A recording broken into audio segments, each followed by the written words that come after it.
Welcome back to Groomer Tales, a podcast by Groomer's Choice. I'm your host, Natasha. On today's episode, I have a chat with Mackensie Murphy. She's a Groom Team USA member and award-winning competitor and a second-generation groomer. You may have heard of her mom, Jody Murphy. Mackensie shares her unexpected path into the grooming world, from dropping out of art school to competing on the international stage. Mackensie also discusses the pressures of growing up in a well-known grooming family, discovering her passion for competition and educating, as well as the numerous career paths the grooming industry offers. She also shares honest insights on burnout, social media, creative grooming, and life beyond the competition ring. Please enjoy this episode with Mackensie Murphy. Mackensie Murphy, Groom Team USA member, second-generation groomer, educator, list goes on and on and on. But here, you're like, you know what? But let's talk. Yeah, but here on Groomer Tales, I like to go way back before any of that. So where are you originally from? Did you always want to be in the pet industry, or was there some other dream like astronaut, or when you're kids you kind of have things you want to do? So let's start from the start. What did little Mackensie want to do? Well, not this. I'll tell you that. It wasn't this. I wanted to be an artist. Oh, okay. And like what that would have looked like as a real job, who knows, which is why I think it didn't get pursued really. But yeah, I was terrible at school. I preferred art class. It was always my favorite, all through grade school, all through high school. I barely survived with like math and history and stuff. I was like a hands-on person, and so I graduated high school and I got into an art college with only my portfolio, not my grades. My grades did not have anything to do with it, let me tell you, okay? And so, yeah, and I went to this art school in Cincinnati for a while, and then they made me open an art history book, and I was like, well, it's been real. so, but while I was in college, and when I was growing up, like I knew how to bathe dogs and whatever. So my mom suggested I should go get a job at PetSmart as a bather while I was in school. And I was like, yeah, I mean, sure, I already know how to do it, whatever. And I remember coming home from work one day and calling her and being like, you've got to be kidding me. That's how much money groomers make? I'm basically doing all the work except for the very last step. That's how I thought of it, And she was like, well, yeah, that's kind of how it goes. And now I have all my girlfriends I'm watching in college with all this college debt racking up. And I'm like, what am I really doing here? And so obviously I knew that college wasn't for me, because what was I going to do? Paint my way into a retirement plan? No, so, so I, so I dropped out of school and I went through the PetSmart Grooming Academy. I just turned 18 because I couldn't do it until I turned 18. And yeah, and I started grooming, and I had no idea what I was going to do. And the last thing I was going to do was like let my mom teach me anything, because I'm 18. Right. Exactly. I'm like, I know all of the things. And so I just kind of really just like blindly rolled through the first couple years of my grooming career and picked up random bad habits and good habits from whatever random groomers I was working for at the time in Cincinnati. And that's kind of how I got into pet grooming, because I hated school. Well, and you said you wanted to be an artist. I do think in grooming it is an art to a certain extent. You have to it's a canvas. The dog is kind of the canvas and all that stuff. Absolutely. And once I got like further into it, and I wasn't just pet grooming anymore, and I started to like learn trims and do the contest stuff. Once I started to look at it like that, then yeah, it's just a different medium once you're understanding all of it and executing something so beautiful. It's just a different medium. You mentioned learning from groomers. Did you say Cincinnati? Is that where you're originally from? We're originally from Jersey. grew up in Okay. Jersey as a kid, but I started grooming in Cincinnati. So I went to PetSmart and I worked for a couple little privately owned places. And I landed myself with Carla Addington Smith in Cincinnati, who she was like one of the first ones to win the International Groomer of the Year award from Intergroom. And she used to be a competitor and a judge and a speaker and stuff. So I kind of found myself with a little home away from home with her out there in the beginning of my grooming career. And that's kind of where I started to like really hone in on, how to do things the right way. For those that don't know, your mom is Jody Murphy. Hmm. She's, done some things. And so, so Yeah. was she supportive when you decided to groom? You said you didn't learn from her originally, but was there, I don't know, did you guys eventually work together or how did that work? Oh, yeah. Yeah. Well, I mean, okay. She started off by saying, I mean, sure, she would prefer me to be like, you know, a lawyer or a doctor with a 401k and benefits. But what any parent would want for their children, like the easiest life. Yeah, And yeah. and she knows, like, going through all of this before she was Jody Murphy, that you don't always find jobs with benefits as a groomer, and you have to work for forever as a groomer. and Yeah. and so so but once I started to get going, it was something that we both shared, and she always wanted to teach me. It was just when I you know kind of got that out of my head, that angsty teenager kind of mentality, and Hmm. realized that I do have a silver platter of education and connections and resources at my fingertips. And I did really lean into it and utilize all the things that being Jody Murphy's daughter brought to me. And she's, once I decided to start competing, well, I was always going to shows with her. She was competing when I was a kid, and the first time I went to a world tournament with Groom Team USA was in Barcelona, and I was like 16. I ripped me out of high school, and I was like, do I have to go? But like, we were going to watch something that like later would become like a huge goal of mine, but at the time I Hmm. had no idea. And then she had her clothing line was taking off, and so then she'd bring me to the shows, and I wasn't even a groomer yet, but I'd put on the costume. I'd put on the Hmm. smock and the pants, and groomers would be like, does this size fit me? And I don't know, let's try it on. And I'd sell her smocks for people. And and so, once I really took the dive into contests, and she saw that I had the bug and had, the skill for it, that it's something that we shared. She comes to all the world tournaments and would help me crack in on my trims, and I would win best in shows, and then go right over to her and have her just pick my trims apart so I could always just get better. And Yeah. then, as far as like pet grooming, occasionally we worked together over the years, but really, you know, we're a typical mother daughter. I think we do a little bit better with some space. You know what I mean? Right. I totally understand. Yeah.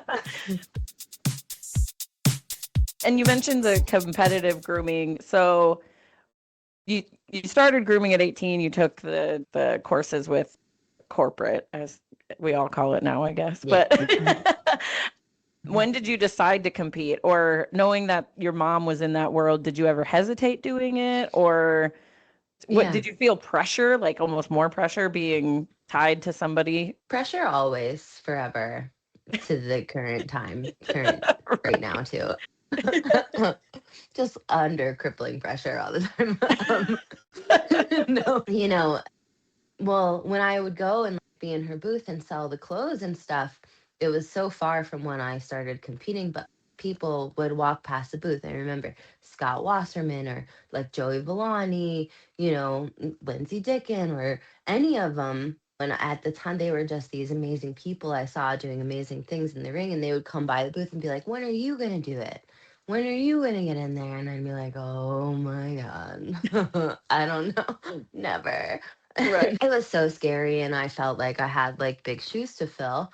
But then I took a dive, and I figured out like one trim. Poodles were first because it was I was like a cocker. That's way too much hair. I could never do that.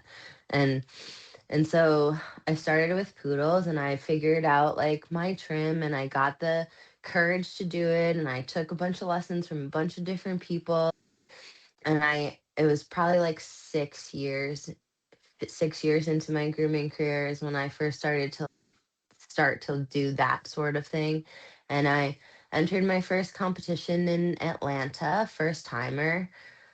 And I remember standing in the ring with all these other girls, women my age, older, younger, whatever, that have never done this before either. And one, I heard them asking each other all around me in the ring, who mentors you or who's your teacher or whatever. And I'm like, oh God, they're gonna ask me. Shoot. And I remember thinking, like, what am I gonna say? I have to lie to them.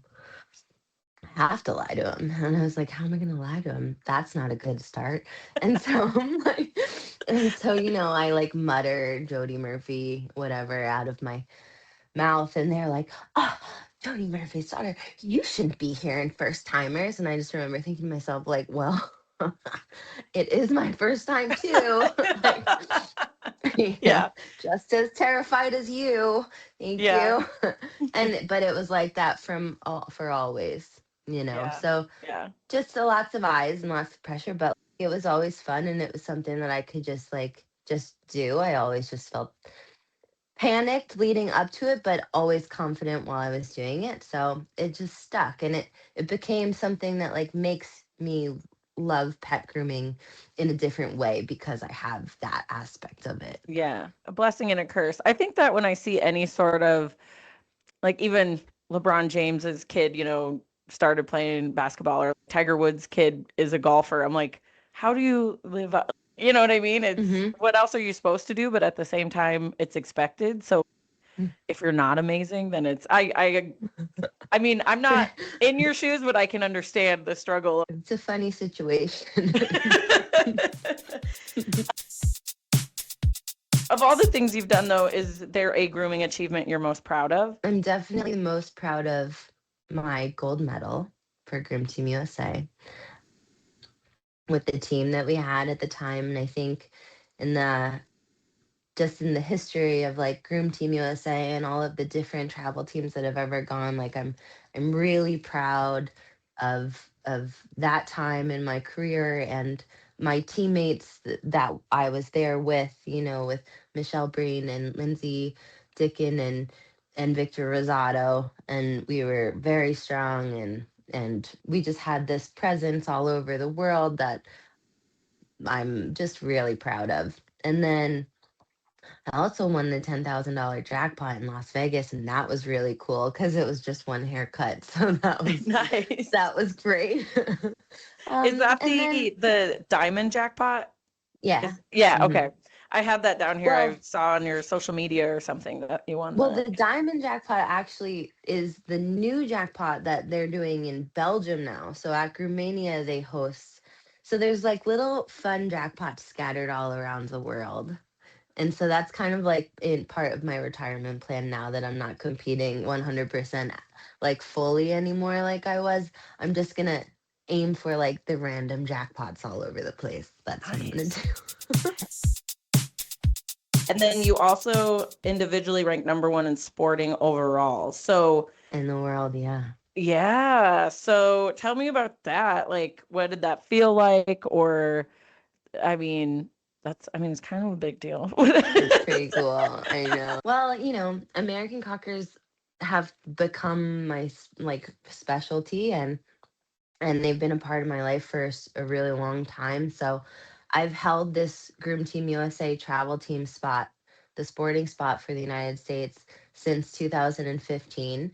And I just made the team again to go next year. So still 10 years and that in itself is an achievement that I'm really proud of. But to go over there and not only win the gold medal with that team, but then to be ranked like that, it's just, you're up against 27 different countries and they're top groomers and a lot of them are extremely talented and people in breeds that I respect and I watch their careers at home, social media or whatever, and have a lot of respect for. So being able to compete on a level like that with people like that, that we just it's world is a really cool place in general just to be, because it's not like a normal contest environment. You're around professionals that you have a lot of respect for from different countries and different breeds, and it's just a really cool place with a lot of mutual respect.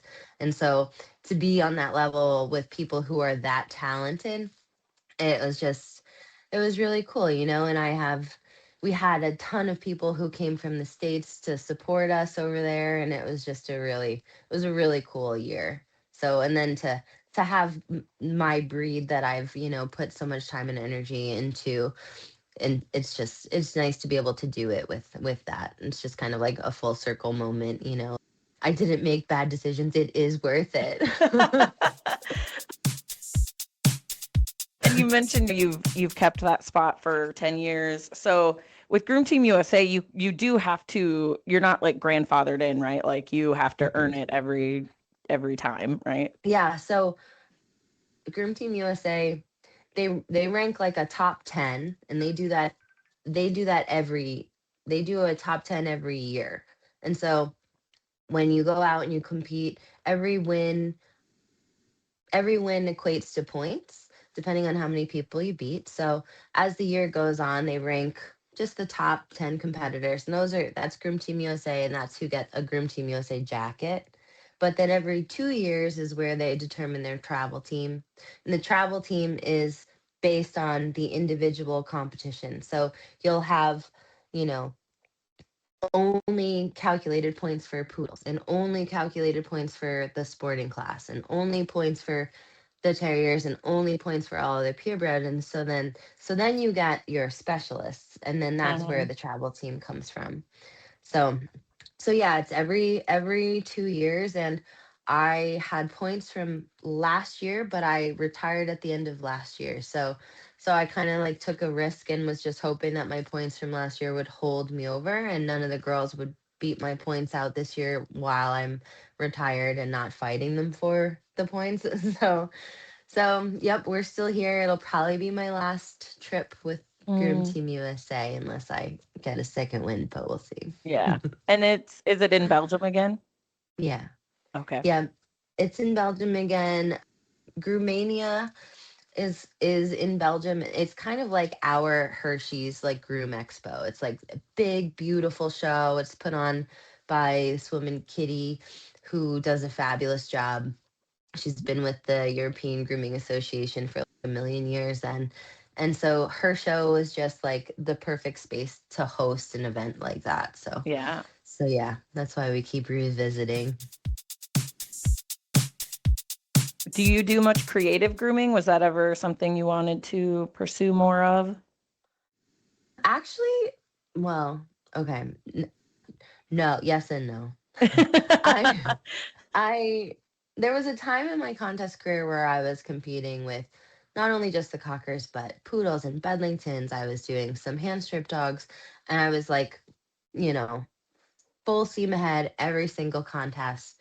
And then just life happened, Mhm. and like I find for me, like when a lot of life is happening at home, it's hard for me to like really focus on what I need to do, and then I kind of get lost in like, why am I even doing this? So I was having like a little moment, and I lost like the joy that I had for competing. And I I had to figure out how to get it back. I was a little sad, and I got cast for the Pooch Perfect show with my Okay. mom. We didn't end up going on it, but we were cast. They had a bunch of us, like extra teams, just in Mhm. cases during COVID, whatever.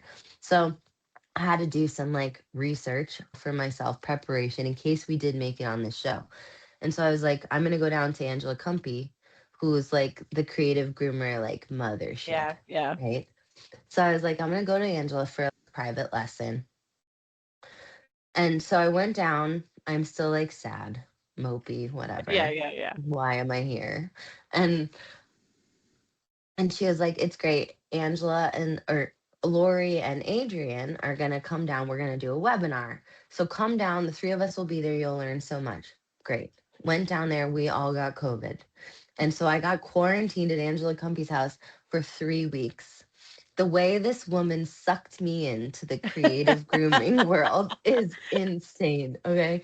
Like I just lived and breathed her passion for this world because I had no choice. She was nursing me back to health. But but also, I don't know, for me, like I find passionate people are infectious sometimes, you know what I Mm-hmm. mean? And that's the way she is. And it was just the perfect storm, the perfect time. And so I stopped competing with all the purebred dogs except for cockers. And then I was learning how to do like abstract design, and I did a lot with the abstract. I was working on a creative design. Like I would be at a grooming show and all of my friends would be like competing with their hand strip dogs, and then I would be hanging out with the creative girls in the background while they trim their dogs for and they're like, where did you come from and why are you here? but I did get sucked into their world. I've dabbled in it a little bit, and like the creative grooming thing is really cool, and the community is wonderful. The girls are just, just, they're just like a big hug. It's just a Mm-hmm. big hug when you get Yeah. into their world, and they're so freaking talented too. It's Yeah. unbelievable. But I being able to have an appreciation for the work that they do is pretty wild.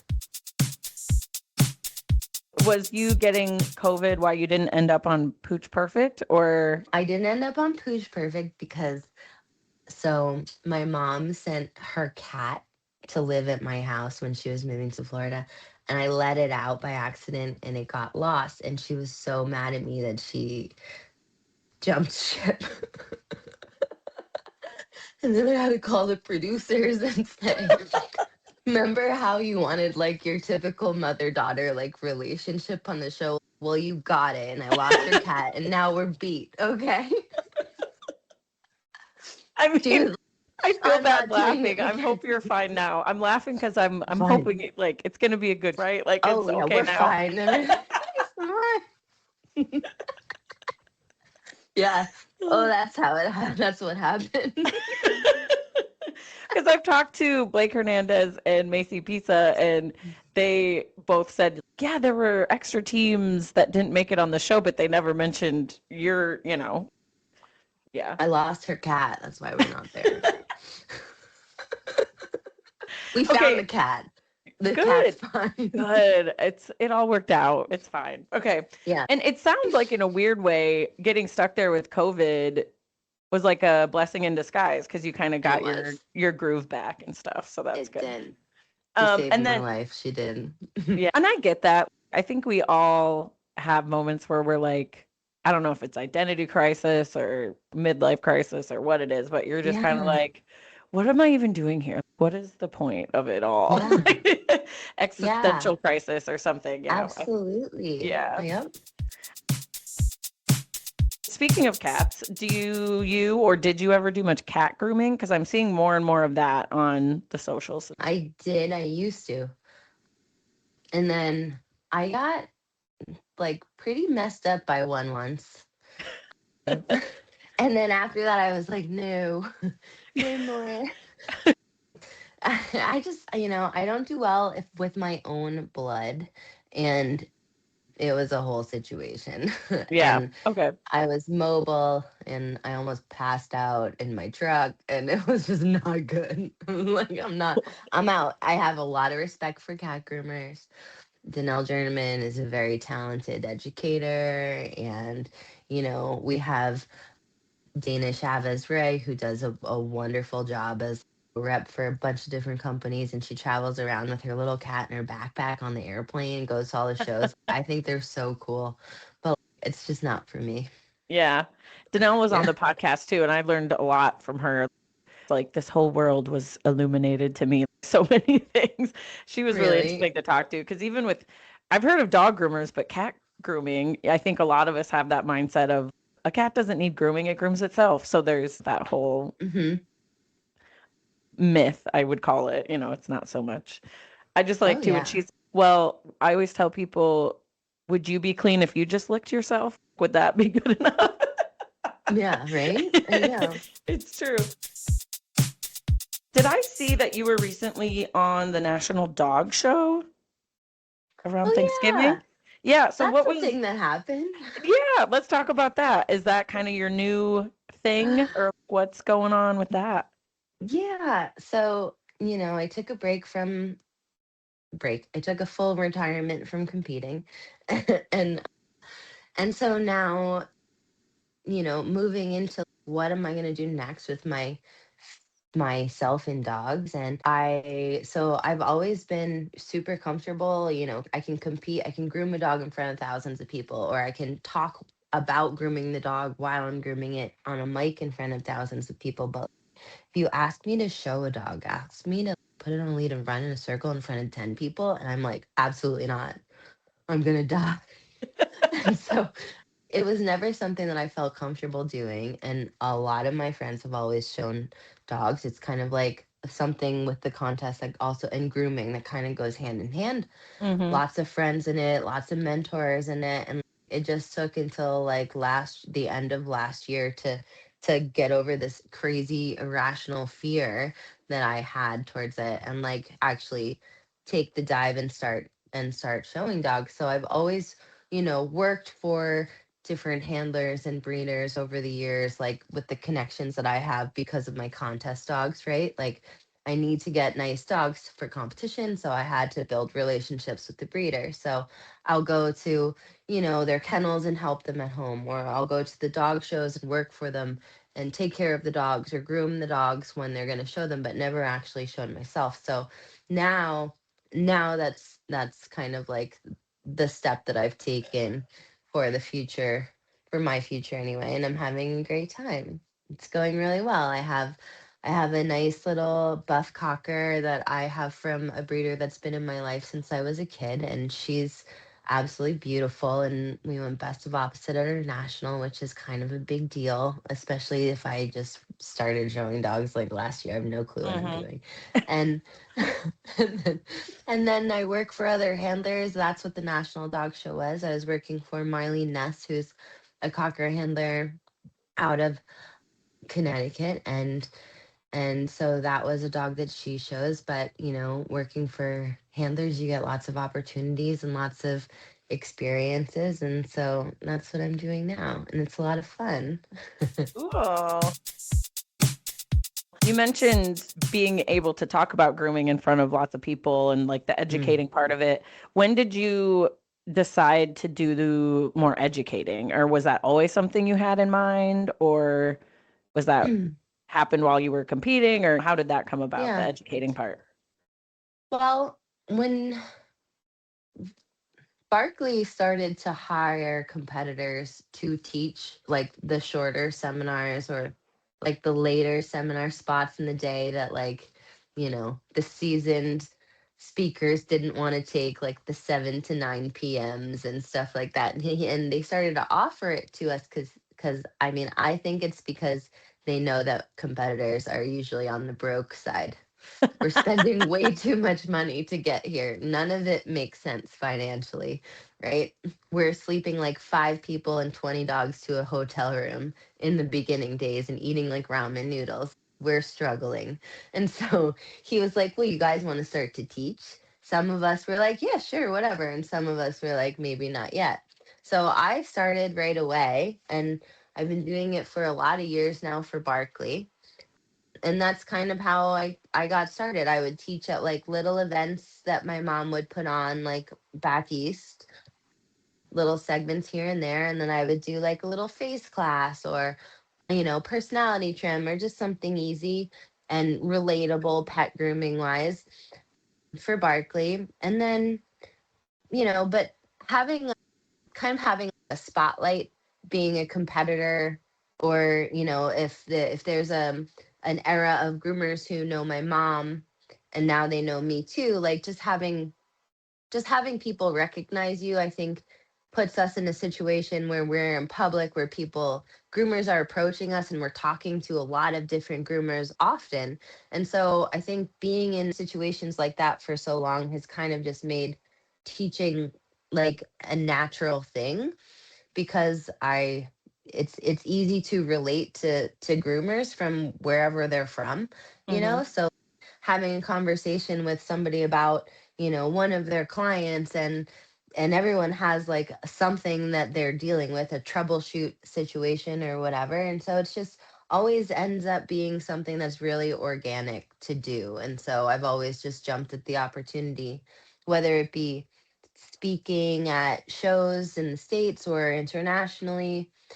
I do a lot of private like workshops where I'll fill a salon with just a bunch of girls who have a bunch of dogs, and they just want to work on their trim, and we do it in a really low key way, or private lesson, or whatever form of it is really, teaching is something I really like. And during COVID, I was doing virtual private lessons because we couldn't really connect in person. Mm-hmm. So I started teaching virtually, and I was in South Dakota for 5 years, and that in itself is relatively isolated. So unless you It want to is. drive 12 hours to start your actual drive, you know.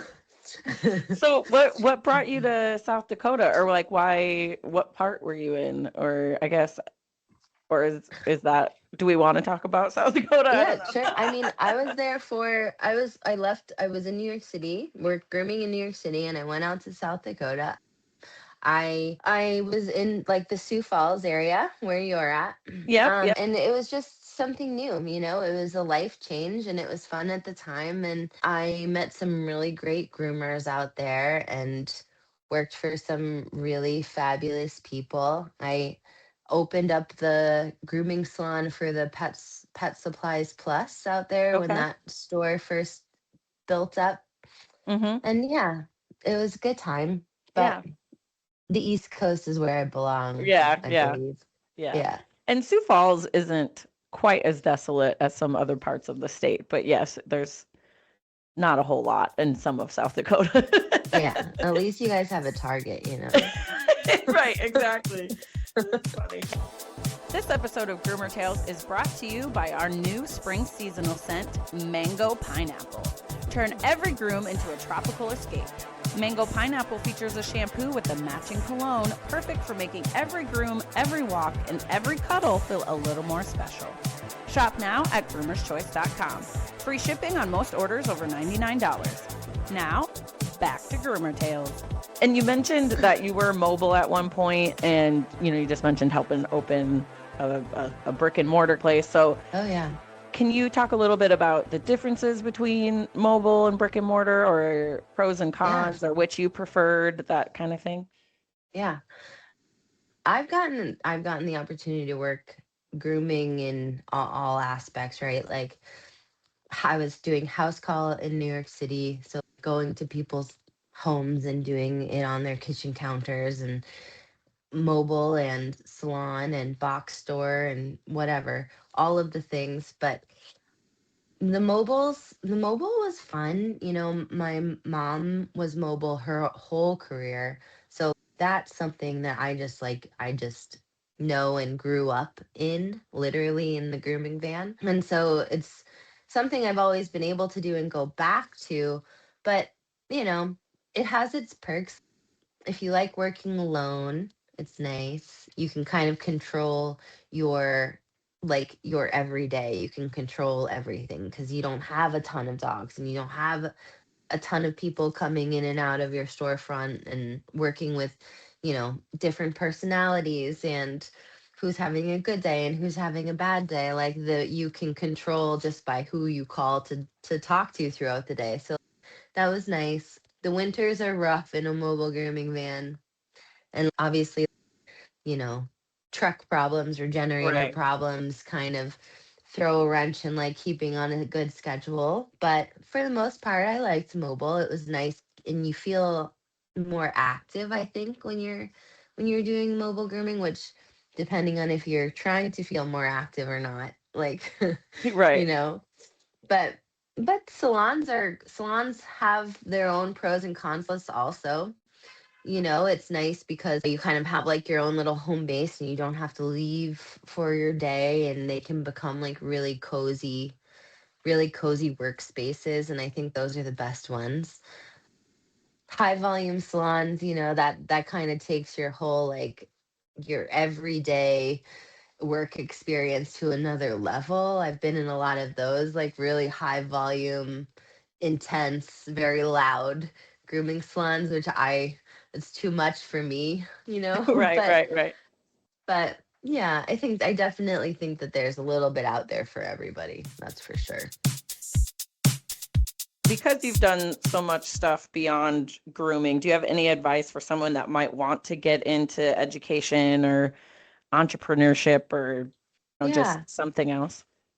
It's all about kind of carving your own path. I mean, there's a lot of I have a lot of friends who have started off into the contest world thinking that this is the natural progression. You do this and then you do something else after that, and they get in there and realize that that's not where they're meant to be, and then they find what they're supposed to be doing instead.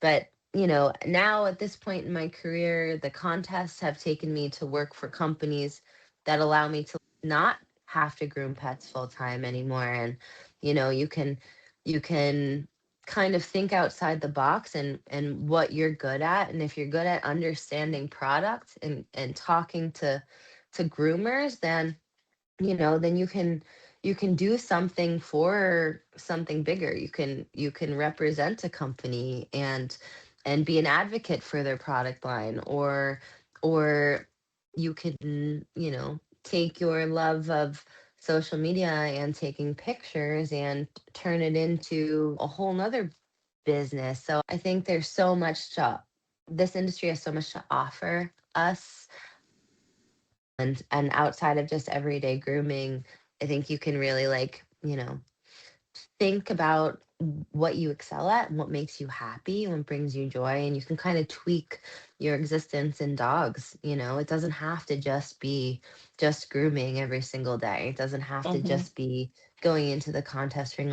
I think there's always like an endless amount of things that we can do and turn it into. Like I said, learning more and more about this industry, it reminds me of that Dr. Seuss book, All the Places You'll Go. There Yeah. is so many different places you can take this world. So it makes Yeah, sense. Yeah. absolutely.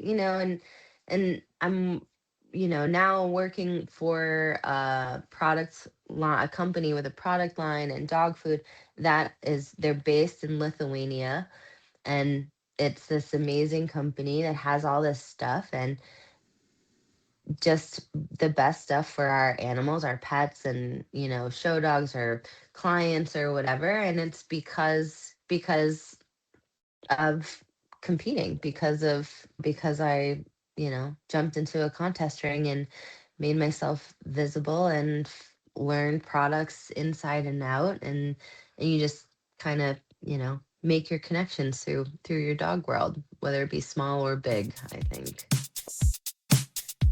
One of my questions is about collaboration, because a lot of times groomers work together. I mean, you assume they're competitors, but a lot of times you guys will team up for webinars and things, or Yeah. even like you said, the mentorship part of it. And then there's the brand collaboration. So can you speak to the importance of collaborations in the grooming world? Oh yeah, I mean, we're a big family. We we all have our own where it's like a big puzzle, really. We're all just puzzle pieces, and everyone has like a purpose, and everyone has something different to offer, and I think working together, just brings in not only like our different niches and the people who we each can reach, but it adds dynamic, and we are constantly teaching each other. And I think everything we have going on is very competitive, and it's a very competitive place. But but everyone is a little different. Like even all the groomers who specialize in like the social media stuff, and they're all their content is a little different. They all bring something different to the table. And same with the groomers and the educators. We all have a different style. We all work for different companies, and there's not one product line that is fully complete.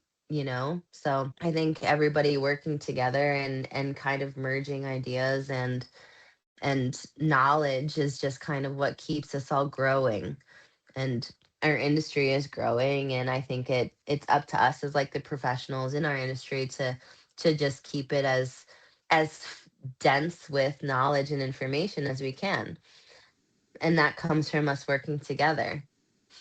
Blake and I have done webinars together, which if anything was ever going to happen, it would be like pigs flying before us collaborating. But, when him and I finally came together, it was like two worlds colliding, which is funny because that's actually what we called the seminar. But it really truly was, because we were just never on the same page for at all in our careers. We butted heads quite a bit, and when we did finally collab, it was kind of like the clouds opened up, and it was like our followings could finally like coexist, and we had so much to share, and we do things so differently. So yeah, so it's nice to collaborate with people, whether you think that it's going to be a good fit or not, because it always ends up benefiting you know Yeah.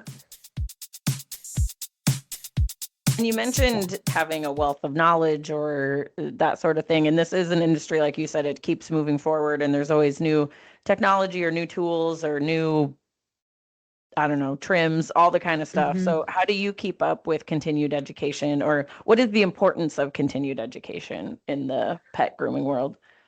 yeah, it's the most important. And I think that's kind of what one of the things that you can do to kind of keep yourself going and stay like ignited in your passion for what you're doing too, is to keep educating yourself and giving yourself new stuff to learn and to do and accomplish. And burnout is something that groomers deal with quite a bit. And for me, the one thing that like will always pull me out of that is to find something new, whether it's whether it be like a new piece of equipment, a new product, or learning a new breed or a new technique, or whatever it is. Learning something new is just, I feel like it just opens a window if the air is feeling a little stagnant. Yeah. And you like read my mind because I have a question about burnout, but you Mhm. answered it. There you go. You've mentioned social media a little bit. What role do you think social media has played? Do you think pet parents like expect too much now, or is it good that there's more of these resources out there? What role does Yeah, that play? I think social media definitely came in and shook up the pet grooming industry during the pandemic. And it kind of changed a lot, but it's good. I mean, yes, maybe there are, a little bit more unrealistic expectations because of it. Whereas before, like, we would have clients come in with the one or two pictures they found on like Instagram of the 10 Instagram famous dogs. And Yeah, now, yeah. and now they can access anything, which is a little scary. But in terms of the grooming community, I think that it's been a good thing. Change is scary. So at first everyone was like, "Oh God, what's happening?" Because it gave everybody a platform. But and sometimes being in an unregulated industry like pet grooming, that can kind of be a dangerous thing to allow just anyone and everyone not only to be able to do it, but also to have a platform. But that out of the picture, there's a lot of education on social media for grooming and for pet owners. It's just if you're going to use it properly, right? So if you're out there looking for good information, it is good. And then, it's good for companies because they can hire ambassadors now that don't just have to rely on standing at a trade show and representing company. We can make a post and people from all over the world can see what we're using or see what we're doing, and I think Hmm. it's good for, the industry as a whole. It's good Yeah. for pet groomers with educating themselves, and yeah, I think it's a good way to stay connected. As for our clients, the jury's still out. but but I have seen some like TikTok pet owners who have said, where they'll make a post and that they just found creative grooming, right? And so they make a post like these poor dogs, da, da, da, and then I see the creative groomers like dive bomb the Yeah. comment Yeah. section. So and that's happening. So if you see that, that's entertaining. And usually they do a good job of educating also. Yeah. Yeah. Yeah. Yeah. Yeah, that is, I feel like that is a big sort of misunderstanding for people that aren't actually in the world. You wouldn't do one of those creative grooms on a dog that's not going to handle it well. That's the whole point, is that Yeah. it's a dog with the right temperament and all that stuff. So, Hmm. speaking of those people, how do you deal with online trolls? Do you just ignore them, or do you have any tips on the criticism part of it? I had a s- I had a little situation back like right after COVID. And I had a pretty intense online bully who wouldn't let up. And I'm sure that there are some of our listeners who are going to know who I'm talking about. We won't talk about it because I feel like it's like standing in front of the mirror and saying Bloody Mary 3 times. You know what I mean? Yeah, He might yeah. appear out of Yeah. nowhere. And it was really hard and it put me in a big depression. And I had a hard time like moving past it. And so it's mean. And I think that the trolls on social media, it's dangerous. And I think, if you're getting negative comments and it's affecting you, I think like the best thing that you could do is find your real people, your real friends, and try not to read the comments. you Yeah. know Talk to the people in your life who are real, and Hmm. and don't get sucked in, because if you get sucked in, it's a dark place and it takes a minute to get out of it. Yeah. I I hear that.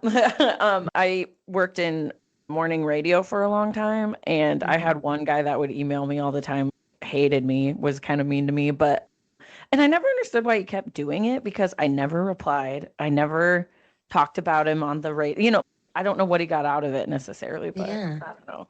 And I had friends that are Ugh, like, "Why don't you just block him?" And I was like, "Because if he escalates or something, I kind of want to know, if he." yeah. So I don't know, but people be people be weird. I don't I know. know. I'm like, come on.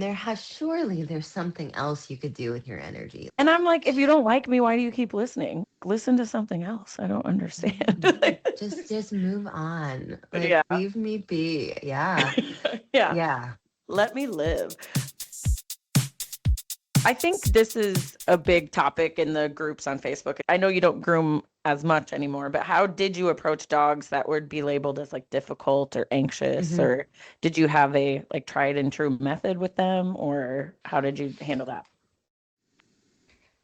I I think that when it comes to dogs like that, anxious, aggressive, and even like puppies, I think the best method is like to approach them with an energy that's going to diffuse the situation.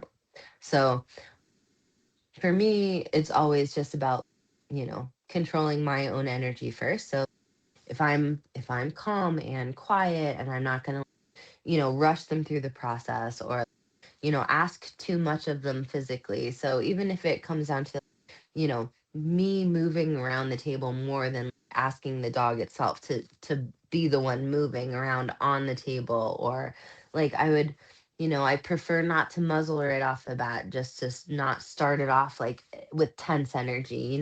So just try to work with them slowly and calmly and see like where we can go with that before the energy like escalates, because I feel like once you take any kind of energy, whether it be like nervous, scared, aggressive, whatever, and you take that energy up, then it's hard to come back down from it. So yeah, I mean, I always said that pet grooming kind of picked me because of just the way that I can work with them and have like still a really calm kind of vibe going on. And a Hmm. lot of the animals would respond well to that, where, sometimes if you have an anxious groomer or a newer groomer who has a lot of energy going on, a lot of the times the dogs on their table will have that same kind of energy.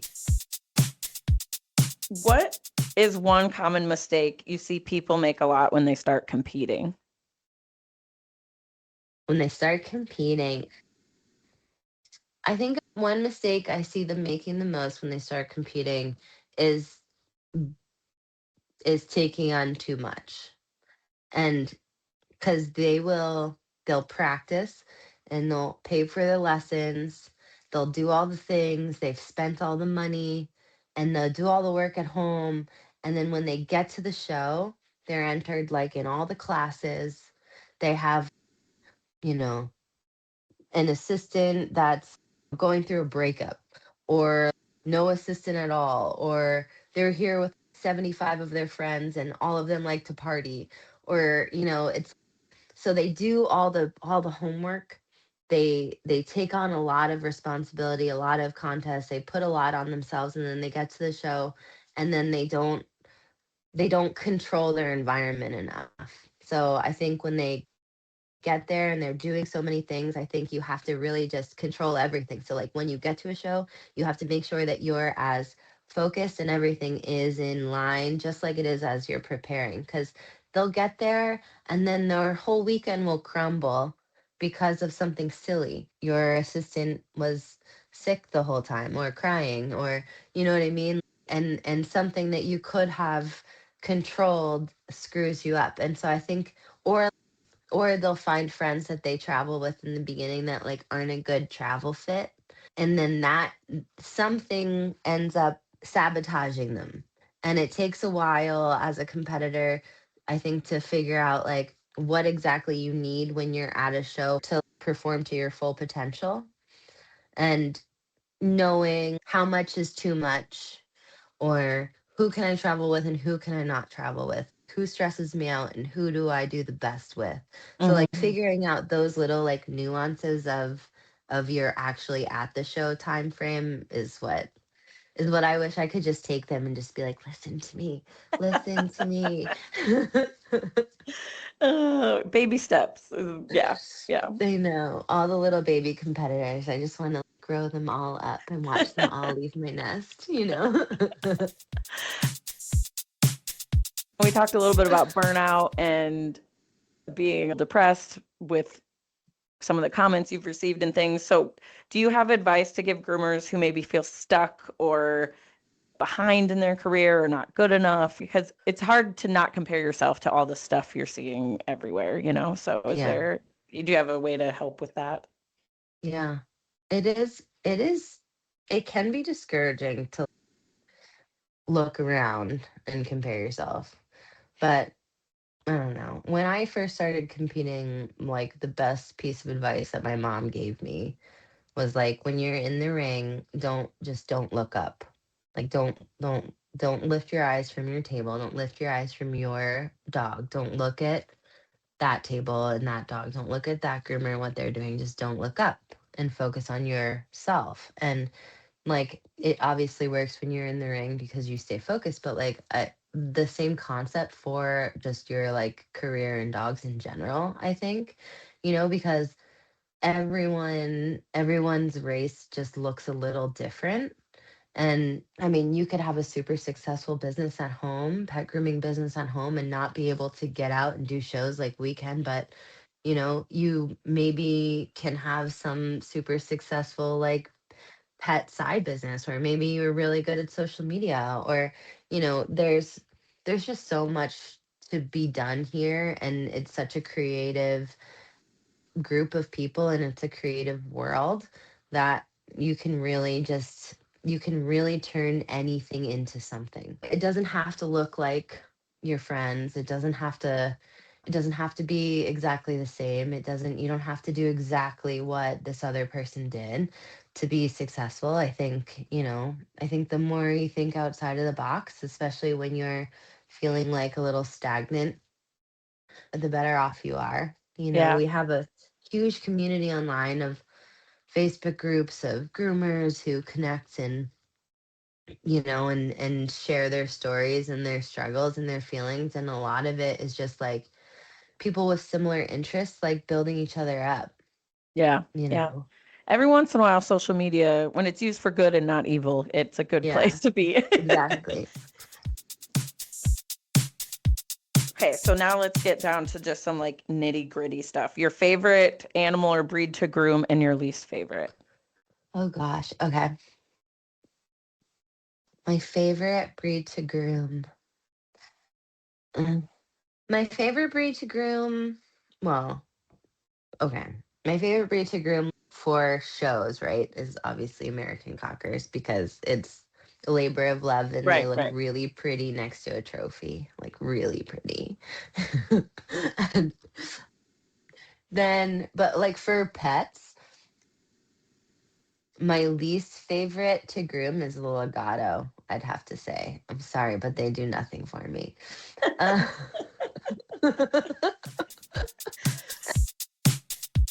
Can you think back to a time when a pet parent, and I know in the pet grooming world, weird is kind of a relative term, but that you got just kind of a weird request from a pet parent? oh, They want it. Yeah. What's a good story for that? I was in South Dakota actually, and and so there was like this ink.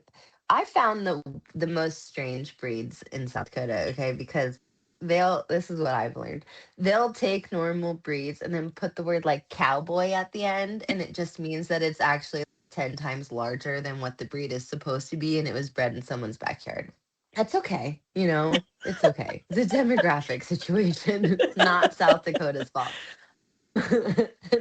But so there was like this English cocker, right? And it was like a new English cocker. It came, and I'm like, ooh, because I specialize in Americans, but like my best friend and Canada's #1 groomer, Nadia, she specializes in English. So I'm like, nice, I've got a good one. So it comes in, it has a long tail. Tail has not been docked, which is fine, but it has like a big flag on it, like a golden retriever. Okay, Mm-hmm. so we're off. The balance is completely off. So any hopes that I've had for this trim are out the window. And then the lady requests to give it clean feet like a poodle, but take them halfway up the front leg, halfway up the legs because of the snow, right? Right. Yeah, Obviously, that kind of South makes sense, I Dakota. guess. So, but no, this was like right around COVID, and there was a Facebook group called I'm Not Proud of It, but it pays the bills. And so, and so, so I did this beautiful trim on this really nice English cocker, but shaved the feet with a 40 blade halfway up the legs, and it's got this massive tail that is just stealing the spotlight of the entire photo. And I stacked it with my best, like Nadia Bonjelli best in show stack that I could and then I posted it in the Facebook group, and it was just the best. It was the most atrocious trim, but there was just like the best Facebook group to post the picture, so it just made it better. And they were happy, like they got what they wanted, I guess. Ecstatic. Yeah, absolutely. They're probably still looking for me to this day.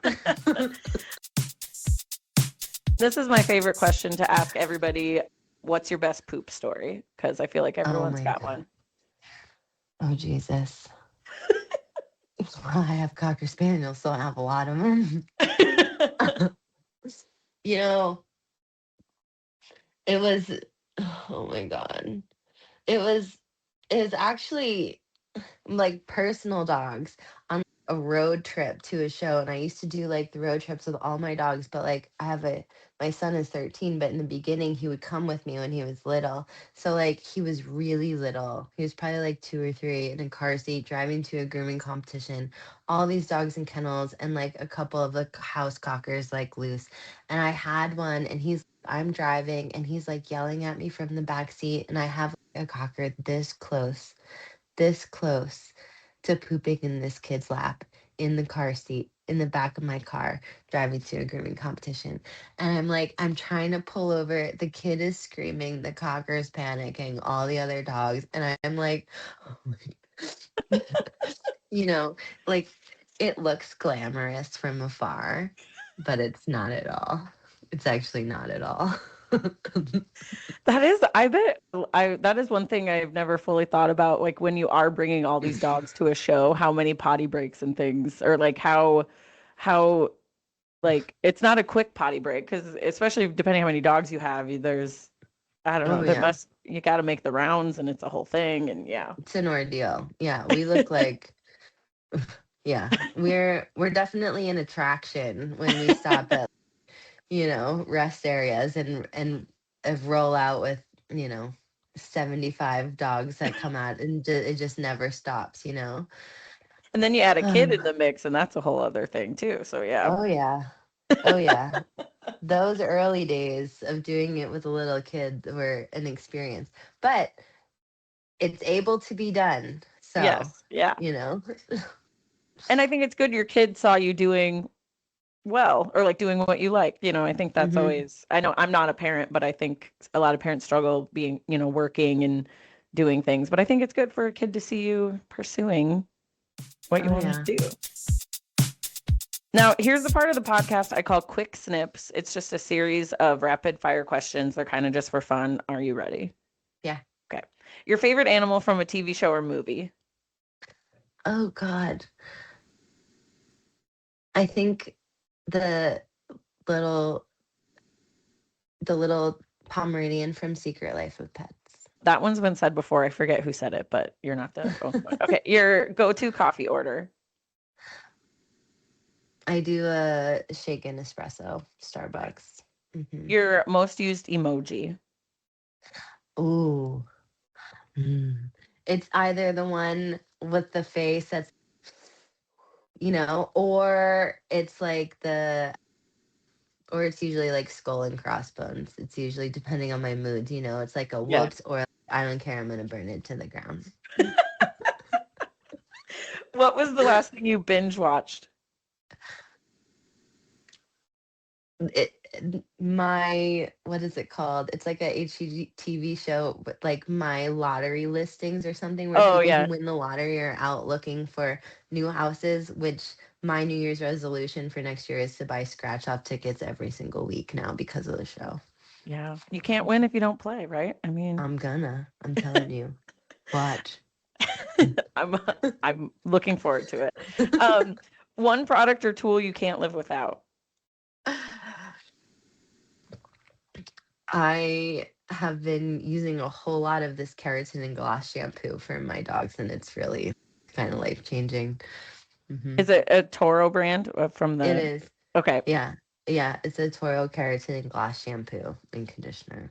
They sent us a bunch of samples a while back. I'm not, they Yeah. were, yeah, they were, a lot of us liked them. And then this one can be work related, but it can also just be life related. What do you still wish to accomplish? I wish to have a nice, long, successful career in showing American Cockers. And I would love for my kid to end up doing it with me as an adult Yeah. also. Yeah. Third generation. That sounds like fun. Do they seem into it or not so much? Uh, uh, no. He can, like, he'll bathe the dogs and stuff for me, like he can do it, but I think he's come to so many and done so much of it. I mean, I'll walk the dogs, but I don't want that to be my job. Yeah, yeah. So But you also said you didn't want to do it, and you never know. You never know. it's true. He might Yeah, just be. I'm like, listen, Oliver, there's a lot of girls at dog shows. it's true. I started doing this thing on the podcast where I have the last guest ask the next guest a question. And the last guest, her name was Dr. Azalea Boyd. She is a veterinarian And she wanted to ask you, how do you see your position relating to veterinarians or collaborating with vets? Do you do much of that? I actually, the last full-time grooming job that I had, I was grooming at a vet's office. And I think it is something that, like, as groomers, we should try to do at one point in our career, to work amongst, knowledgeable professionals like that, like vets. And I think we all have something to give. And I think even if we don't have something to offer them necessarily, I think being able to work in a close proximity with veterinarians only makes us as a groomer more knowledgeable, and it's safer. Yeah. Like, without us being regulated, I think being able to, like, work closely with that profession and people in that profession just make us more well-rounded as a as a pet groomer. Yeah, for sure.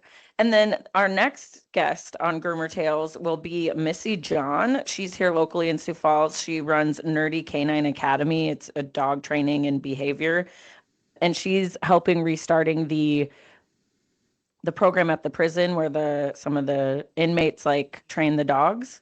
And so do you have a question Cool. for her? Yeah, let's think. I mean, It could even be like, what's your favorite color? It doesn't necessarily have to be like yeah, I guess, I guess, I guess how, I guess how did she get into rehabilitating, people with animals that way? And what is the one thing that she sees as a connection that they have between the two? Animals in training and people being rehabilitated. because I really do think in a lot of ways programs like that, it's so beneficial for both, you know. Yeah, And even when you see the that's dogs cool. like in hospitals or like anything, there's some sort of unspoken connection for sure. Here at the end, we're pretty much wrapping it up now. I'll let you go ahead and tell everyone where they can follow you online or like your website, upcoming shows, where they can find you, what's coming up for Mackenzie Murphy. Sure. So for our 2026 year, I will be doing some judging assignments throughout the year. I'll be teaching around the country also. I will be working for Toro Pro Line, so you guys will be able to see me at a handful of our shows throughout the year and in their booth, both at grooming shows and dog shows. I'll be around showing dogs and grooming pets and teaching all over the place. I'll still be representing the United States at our World Grooming Tournament in the fall. So it'll be an exciting year with lots of pets and lots of new products and lots of opportunities. You mentioning judging, it reminded me of a question I had for you because your mom was on the podcast, and I think she talked about how she had to kind of step away from judging when you decided to compete. And do you find judging harder because like you do know some of these people? Do you have any comments on the judging aspect of stuff? I think it's the judging thing is just like kind of a natural progression is how I've looked at it. I always knew I would compete for a long time, and then I would judge for a long time, and then that's just kind of how I've always seen it go. But she did have to kind of take a break because there's conflict of interest. Right, You right. know, she couldn't even, if I was and I was competing in all the classes, so she couldn't even really do much with like different levels, just because perception, it doesn't look the best, right? Yeah. And she was busy and doing her other stuff. But and now, I'm coming down to judging, some of the, starting off with the lower level competitors. So I do see, some of my students that I've had throughout the years scattered throughout there. So it's nice to be able to, like, you know, really be able to see their work progress. And it's just, I don't know, it's rewarding because I've got competitors now who who've reached out to me as a mentor for the last 5, 10 years, but now they get to, bring me different dogs all over the country for me to judge. And it's exciting to be able to like follow their careers the way that the judges in mine have followed me and supported me. And, you know, one critique over and over from the same person, but for 10 years it turns you into who you become, Yeah. you Yeah. know. So it's Paying it nice to be able forward to be kind of on the thing. Yeah. yeah, to be on the other side of it. It's great. Do you announce when you're going to be at shows and stuff on your socials, or how can people But yeah. find out more about you? Yeah, my socials, I'm Mackenzie Murphy on Facebook. I've got the Grooming Mentor is my Instagram. Usually leading up to it, if Toro is going to have a booth, we'll have flyers out prior on socials of, you know, come say hi. This is our booth number. But yeah, so there will be definitely posts on social media where we're going to be and where you can find us, whether it be, out at a trade show doing demos. I know we're still going to be out doing Super Zoo, even though their show kind of changed this year. So we're Yep. going to Yep. be able to take advantage of like their new product showcase. So we'll have a bunch of stuff out there. I personally put on a Cockers only grooming competition at the American Cocker National Specialty in July. So it's a fundraiser for the Cocker Club, and it gives our breed enthusiasts at grooming competitions another outlet to come and learn and do their thing. But yeah, so the year is going to be filled with all kinds of things, I'm sure. So just keep an eye out. Cool. Well, thank you so much. I'm glad this finally worked out. Yeah, me too. It's been great. It was good to talk to you. Thank you. Bye. Okay, bye. Thank you so much for listening to this episode of Groomer Tales, a podcast by Groomer's Choice. Please rate, review, subscribe, and comment wherever it is that you listen to your podcasts. If you have any questions or comments about something you heard in this episode, please feel free to email us at groomertalespod@gmail.com. Until next time.